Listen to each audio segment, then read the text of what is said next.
Hello students, last time हमने section 12 of Indian contract act के बारे में पढ़ा था। आज मैं आपको सेक्शन 13 कंसेंट का एलिमेंट और सेक्शन 14 फ्री कंसेंट कब होती है ये सब करवाऊंगा। सेक्शन 13 to 17 कंसेंट को डिफाइन किया गया है when 2 or more persons are said to consent when they agree upon the same thing in the same sense। अगर कोई भी दो पर्सन या दो से ज्यादा पर्सन अगर किसी चीज पर सेम तरीके से एक जैसे ही सहमत हो जाते हैं तो उसको बोलते हैं हम consent. They are consented on the same thing in the same sense. मान लो कि दो पर्सन ए और बी आपस में कोई एग्रीमेंट या कॉन्ट्रैक्ट में एंटर हो रहे हैं, तो वो पर्सन जिस चीज के लिए एग्रीमेंट या कॉन्ट्रैक्ट कर रहे हैं बी भी उसी चीज की बात कर रहा हो और उसी जैसे उनको समझ रहा हो, या कोई कॉन्ट्रैक्ट की टर्म्स एंड कंडीशंस हैं जैसे ए ने उस कॉन्ट्रैक्ट की टर्म्स एंड कंडीशंस को ड्राफ्ट किया है वैसे ही बी उनकी टर्म्स एंड कंडीशंस को समझ रहा हो, तो वो बोला जाता है कि सहमति देना किसी भी एक चीज पर इन द सेम सेंस, उसी सेंस के अंदर उसी तरह से उस चीज को समझना, तो वो होती है कंसेंट। सेक्शन 14 आपकी बात करता है फ्री कंसेंट की। फ्री कंसेंट में क्या होता है? Consent is said to be free. Consent जब फ्री मानी जाती है किसी भी पर्सन की when it is not caused by, जहां पर ये एलिमेंट ना हो या फिर कंसेंट आपकी कोज ना की गई हो इन सभी एलिमेंट से। फर्स्ट है कोर्जियन। आपका कोर्जियन का जो एलिमेंट है वो कंसेंट के अंदर ना हो। कोर्जियन अब सेक्शन 15 के अंदर डिफाइन कर रखा है, ये मैं आपको अभी यहाँ एज इट इज बता रहा हूँ, लेकिन मैं आगे इन सब चीजों को डिफाइन करूंगा। कोर्जियन क्या होता है? Undue influence. अनड्यू इन्फ्लुएंस को डिफाइन किया गया है सेक्शन 16 के अंदर, फ्रॉड सेक्शन 17 के अंदर, मिस रिप्रेजेंटेशन सेक्शन 18 और मिस्टेक जो है आपका सेक्शन 20, 21 एंड 22 के अंदर डिफाइन किया गया है।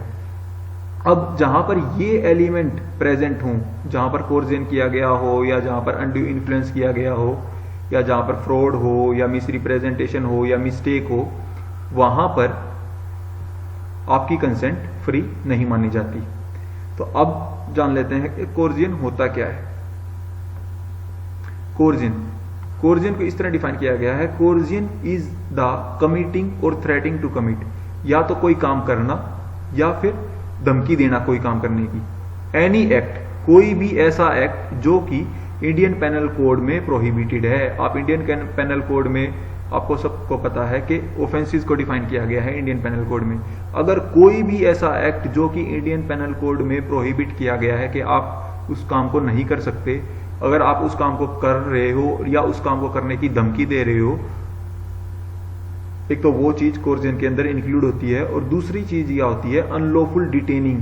अगर आप किसी को अनलॉफुल डिटेन कर रहे हो, डिटेन मतलब बंदी बना के रख रहे हो, और थ्रेटनिंग टू डिटेन या बंदी बनाने की धमकी दे रहे हो, any property to the prejudice of any person whatever with the intention of causing any person to enter into an agreement. और इन धमकियों के बेस पे या उन काम को करने के बेस पे आप किसी पर्सन को मजबूर कर रहे हो कि वो आपके साथ एग्रीमेंट में एंटर हो जाए, तो उस चीज को बोलते हैं कोर्जियन। ठीक है, अब एक्सप्लेनेशन में कहता है it is immaterial whether the Indian penal code is और is not in force in the place where the coercion is employed. ये जरूरी नहीं है कि जहां पर आपका कॉन्ट्रैक्ट हुआ है या जहां पर आपका एग्रीमेंट हुआ है वहां पर आईपीसी फोर्स में है या नहीं है। अगर फोर्स में नहीं है तो भी कोर्जियन माना जाएगा, अगर फोर्स में है तो भी कोर्जियन माना जाएगा। अब बात करते हैं अनड्यू इन्फ्लुएंस की। अनड्यू इन्फ्लुएंस क्या होता है? अब अनड्यू इन्फ्लुएंस जो है, a contract is said to be induced by undue influence where the relations subsisting between the parties are such that one of the party is in the position to dominate the will of the other। आपका कोई भी contract undue influence से induced तब माना जाएगा, undue influence से affected तब माना जाएगा जब जो रिलेशन है पार्टीज के बीच में, जो पार्टीज के बीच में कोई भी रिलेशन है, और such that one of the party is position to dominate the will of the other, जहां पर एक पार्टी ऐसी पोजीशन पे है कि वो आपकी विल को डोमिनेट कर सकती है। मान लो कि मैं आपका टीचर हूं और आप मेरे स्टूडेंट हो, तो अगर मैं आपको कोई ऐसा काम करने के लिए कहूं अपनी पोजीशन का गलत उपयोग करके जो आप नहीं करना चाहते, तो वो होता है आपकी कंसेंट का अनड्यू इन्फ्लुएंस से अफेक्ट होना। ठीक है, तो मैं जब कोई पर्सन अपनी पोजीशन का गलत उपयोग करके किसी दूसरी पार्टी को किसी कॉन्ट्रैक्ट में एंटर करने के लिए मजबूर कर देता है तो उसको बोलते हैं undue influence.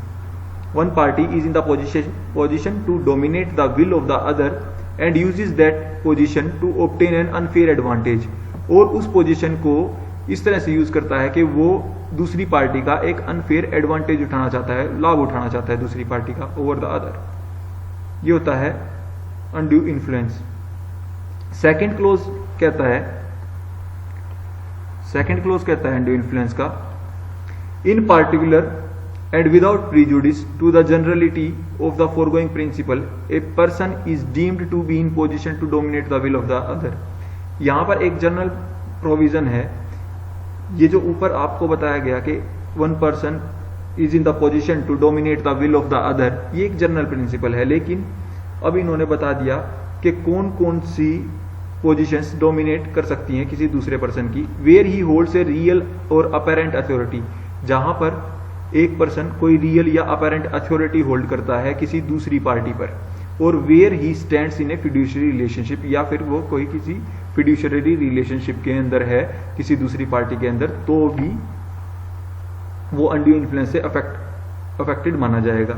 Where he makes a contract with a person whose mental capacity is temporarily और permanently affected by reason of age, illness और मेंटल और बॉडीली डिस्ट्रेस, जहां पर कॉन्ट्रैक्टिंग पार्टीज में एक पार्टी रीजन ऑफ एज के कारण या उसकी इलनेस के कारण या मेंटल इलनेस के कारण या बॉडीली डिस्ट्रेस के कारण कॉन्ट्रैक्ट की टर्म्स एंड कंडीशंस को समझने में असमर्थ है, वहां पर भी अनड्यू इन्फ्लुएंस का एलिमेंट माना जाएगा, क्योंकि एक पार्टी अपनी ठीक मेंटल कंडीशन के अंदर दूसरी पार्टी की मेंटल कंडीशन का लाभ उठा रही है। थर्ड क्लॉज में कहा गया है, where a person who is in the position to dominate the will of another, जहां पर एक पर्सन किसी दूसरे पर्सन की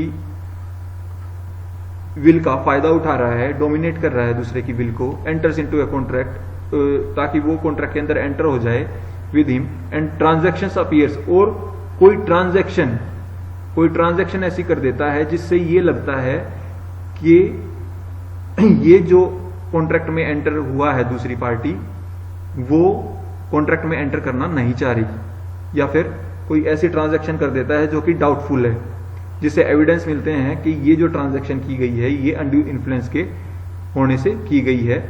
वो सारे ट्रांजैक्शंस भी अनड्यू इन्फ्लुएंस ही माने जाएंगी और वो कॉन्ट्रैक्ट भी अनड्यू इन्फ्लुएंस से अफेक्टेड ही माना जाएगा। लेकिन इसमें जो बर्डन ऑफ प्रूफ है that such contract was induced by undue influence, कि वो अनड्यू इन्फ्लुएंस से किया गया है contract, shall lie upon the person in a position to dominate the will of the other not induced by undue influence. मतलब अगर ए और B है, दो पार्टीज हैं, किसी कॉन्ट्रैक्ट के अंदर एंटर कर लेते हैं, ए और बी किसी कॉन्ट्रैक्ट के अंदर एंटर कर लेते हैं, लेकिन कोई इन कॉन्ट्रैक्ट में ट्रांजैक्शन ऐसी हो जाती है कि वो अनड्यू इन्फ्लुएंस से अफेक्टेड है, उसे लगता है देख के कि ये अनड्यू इन्फ्लुएंस हो सकता है यहां पर, तो वहां पर अनड्यू इन्फ्लुएंस नहीं है, ये प्रूव करना जो कॉन्ट्रैक्ट कर रहा है उन पार्टीज का काम है। जिसकी विल को डोमिनेट किया गया है उसका काम ये नहीं है कि वो प्रूव करेगा, जो डोमिनेट कर रहा है, जो जहां पर ऐसा लग रहा है कि ये डोमिनेट कर सकता है इसकी विल को, उसको प्रूव करना पड़ेगा कि उसने कोई भी अनड्यू इन्फ्लुएंस नहीं किया है उस जगह पे। Nothing in this subsection shall affect the provisions of section 111 of Indian penal evidence act. इसमें ये कहा गया है कि ये सेक्शन जो भी कहता है ये सब सेक्शन जो भी कहता है वो section 111 of Indian evidence act को अफेक्ट नहीं करेगा।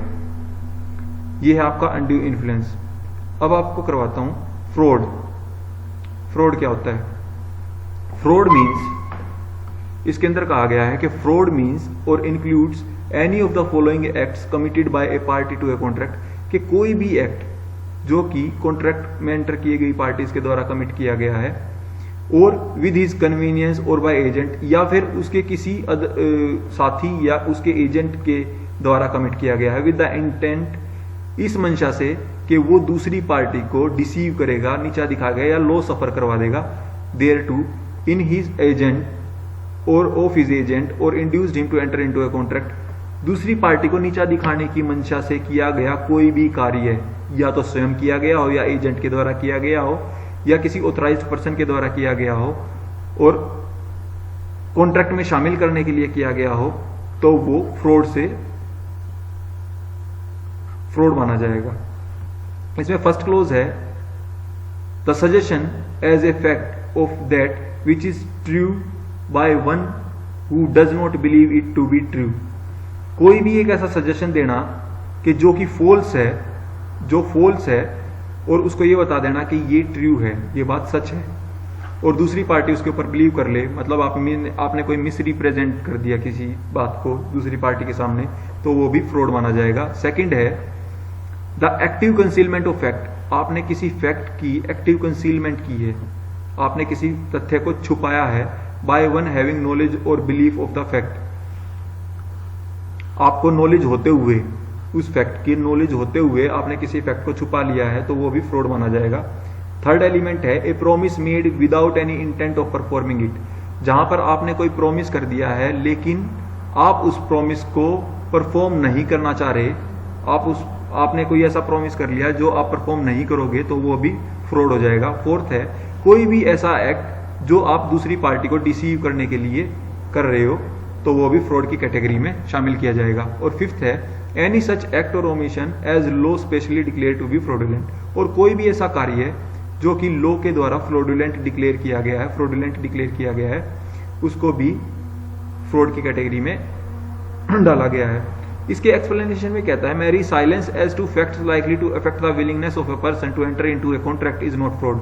लेकिन सिर्फ साइलेंट रह जाना, किसी बात पर, किसी तथ्य पर साइलेंट रह जाना, और जिससे दूसरी पार्टी की विलिंगनेस अफेक्ट हो सकती है, तो उसको फ्रॉड की कैटेगरी में नहीं डाला गया है। लेकिन इसकी एक एक्सेप्शन है, unless the circumstances of the case are such that, अगर किसी केस के सर्कमस्टांसेस ऐसे हों regarding being heed to them it is the duty of a person keeping silence to speak. जहां पर किसी पार्टी की ड्यूटी बन जाए कि वो उस तथ्य पर साइलेंट ना रहे, उसको कुछ बोलना ही पड़ेगा, तो वहां पर वो फ्रॉड माना जाएगा अगर वो नहीं बोलता है तो।